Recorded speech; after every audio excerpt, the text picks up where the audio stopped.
എൻ്റെ പേര് എന്തോണി. ഞാൻ പറയാൻ പോകുന്നത് ഫൈനലിനെ കുറിച്ചാണ്. ഫൈനലില് അഞ്ചാമത്തെ ഒരു കളിയുണ്ട്, അത് നമ്മൾ പറയാം.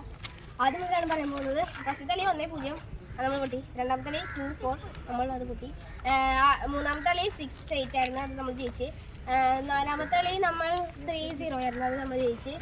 പിന്നെ അഞ്ചാമത്തെ കളി കുറച്ച് പറയാൻ പോകുന്നത്, അത് ഫൈനലായിരുന്നു. അത് ഞങ്ങൾക്ക് എല്ലാവർക്കും ടെൻഷനായിരുന്നു. പിന്നെ കളി ജയിക്കുമ്പോൾ കളി നോക്കുമ്പോൾ ഒന്നും അറിഞ്ഞൂടായിരുന്നു.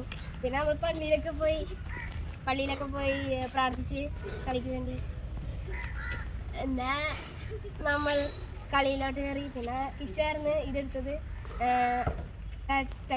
പോസ്റ്റ് അവൻ എടുത്ത്. പിന്നെ കളി തുടങ്ങി. പിന്നെ ഒന്നാമത്തെ ഗോള് പിന്നെ എനിക്ക് പാസിട്ട് കിച്ചന് പാസിട്ട്, കിച്ചു എനിക്ക് പാസിട്ട് അതടിച്ച്. പിന്നെ അവന്മാരൊന്നും അടിച്ച്. പിന്നെ രണ്ടാമത്തെ ഗോള് സെൽഫ് ഗോളായിരുന്നു, സെഫ്റ്റോൻ്റെ വക. അവൻ കയറി ചെന്നപ്പോഴത്തേക്കും ബാക്ക് വലിച്ചു, പിന്നെ അത് ഗോള് കയറി. പിന്നെ ഹാഫ് ടൈം ആയിരുന്നു. ഹാഫ് ടൈം കഴിഞ്ഞപ്പോഴത്തേക്കും അവന്മാർ 5 ഗോൾ അടിച്ച്. പിന്നെ റിനോയും കിച്ചും കൂടി പാസ് കളിച്ച് മൂന്നാമത്തെ ഗോൾ അടിച്ച്. പിന്നെ എൻ്റെ കളിയായിരുന്നു. പിന്നെ എൻ്റെ കളി ഫുള്ളായിരുന്നു. എൻ്റെ ആദ്യത്തെ ഗോളി സെഫ്റ്റോൻ്റെ പാസിട്ട് അതെനിക്ക് കിട്ടി. അത് സെഫ്റ്റോൺ കയറി വന്നപ്പോഴത്തേക്കും സെഫ്റ്റോൻ്റെ നട കയറി ഗോളി കയറി. പിന്നെ ഗോളി മുമ്പിലോട്ട് അടിച്ചപ്പോൾ എനിക്കാണ് കിട്ടിയത്. അത് ഞാൻ ഇങ്ങനെ അടിച്ച് അത് ഗോളി കയറി. പിന്നെ പെനാൾട്ടി ആയിരുന്നു 5-5. പെനാൾട്ടിയിൽ ആദ്യത്തെ കിച്ചു മിസ് ചെയ്ത്, രണ്ടാമത്തെ എൻ്റെ ചാൻസാണ് ഞാൻ അടിച്ചു.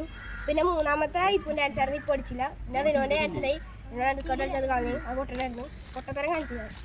അതുകൊണ്ടാണ്. പിന്നെ നാലാമത്തെ ദിയാൻ്റെ ആയിരുന്നു, ദിയാനത് അടിച്ച് നന്നായിട്ട് അടിച്ച്. പിന്നെ എൻ്റെ അടി ഉണ്ടായി, നല്ല അടിയായിരുന്നു. അപ്പോൾ അമാരുടെ അടിയായിരുന്നു, അമാർ 4 അടിച്ച്, നമ്മൾ 3 അടിച്ച്. കളി നമ്മൾ പൊട്ടി. പക്ഷെ എന്നാലും അഭിമാനമുണ്ട് ഗൈസ്, കളി പൊട്ടിയതിന് അഭിമാനമുണ്ട്. അപ്പം ഞാൻ അതേനെ നമ്മൾ പ്രാർത്ഥിച്ച് എല്ലാവർക്കും സന്തോഷമായി. അപ്പോൾ ഇത്രേ ഉള്ളൂ നമ്മുടെ വീഡിയോ. എല്ലാവരും ലൈക്ക് ചെയ്യുക, സബ്സ്ക്രൈബ് ചെയ്യുക. Okay guys.